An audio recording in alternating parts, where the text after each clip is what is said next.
नमस्कार। नववर्ष की शुभकामनाएं। मकर राशि वालों के लिए वर्ष 2026 विगत वर्ष की तुलना में बेहतर रहना चाहिए। इस वर्ष गोचरीय स्थिति सामान्यतः आपके फेवर में बनी हुई है। जहां तक शनि के गोचर का प्रश्न है तो वह आपकी जन्म राशि से तीसरे भाव में गोचर करता हुआ शुभ फलदायक रहेगा, जिसके प्रभाव से स्वास्थ्य अच्छा बना रहेगा। उत्साह एवं परिश्रम से अपने कार्यों को सफल बनाने में आप सतत रूप से लगे रहेंगे।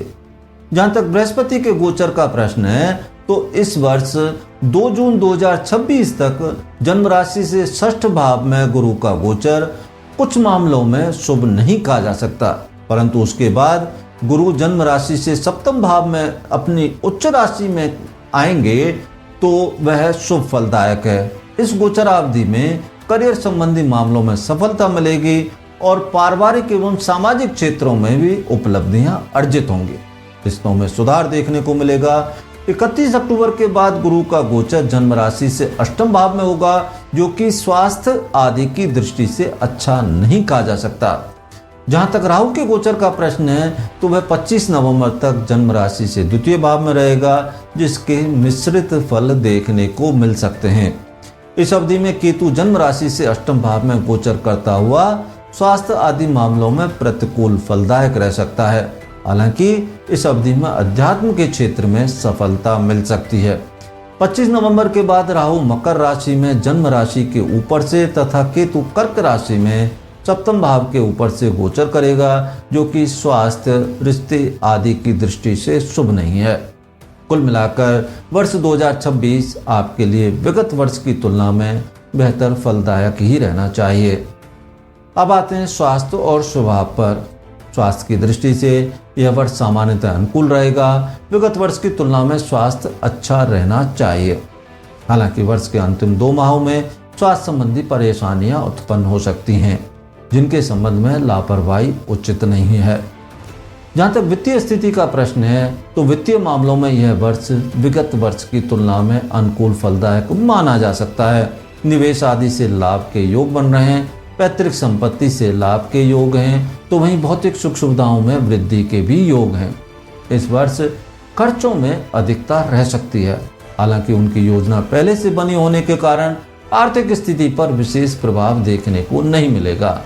नवंबर और दिसंबर माह में वित्तीय मामलों में भी कुछ तनाव देखने को मिल सकता है। इन दिनों जोखिमपूर्ण धन निवेश से बचना चाहिए। अब आते हैं करियर पर। करियर में वर्ष 2026 आपके लिए कुछ हद तक यादगार रह सकता है। जून से अक्टूबर माह के मध्य कोई शुभ समाचार मिल सकता है। यहाँ तक कि पदोन्नति आदि के भी योग बनेंगे। जॉब के नए और बेहतर अवसर प्राप्त हो सकते हैं। इस अवधि में शनि और गुरु का गोचर आपके लिए लाभदायक रहेगा। अंतिम 2 माहों में नौकरी में ट्रांसफर या परिवर्तन की संभावना दिखाई दे रही है। उन दिनों नौकरी में तनाव भी रह सकता है।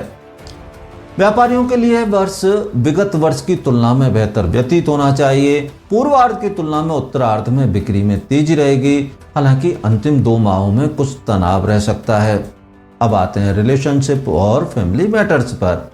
रिलेशनशिप में यह वर्ष अनुकूल बना हुआ है। विशेष रूप से जून से अक्टूबर माह तक की अवधि आपके लिए अनुकूल फलप्रद है। इस अवधि में विवाह के योग भी बनेंगे। पारिवारिक सुख में वृद्धि होगी। नवंबर से वैवाहिक जीवन में कुछ हद तक तनाव हो सकता है। जहां तक विद्यार्थियों का प्रश्न है तो विद्यार्थियों के लिए यह वर्ष बेहतर व्यतीत होना चाहिए। अध्ययन में एकाग्रता बनी रहेगी। कक्षा और परीक्षाओं में प्रदर्शन में सुधार देखने को मिलेगा। अंतिम 2 महीनों में एकाग्रता में कुछ कमी रह सकती है। जहां तक उपायों का प्रश्न है तो इस वर्ष राहु के लिए 8 मुखी और केतु के लिए 9 मुखी रुद्राक्ष पहनना चाहिए। इसके अलावा ओम ब्रीम बृहस्पति नमः और ओम राम राहवे नमः मंत्रों का जप करना चाहिए। जहाँ तक पूजा उपासना का प्रश्न है तो इस वर्ष आपको भगवान शिव, माता दुर्गा और हनुमान जी की पूजा उपासना करनी चाहिए। धन्यवाद।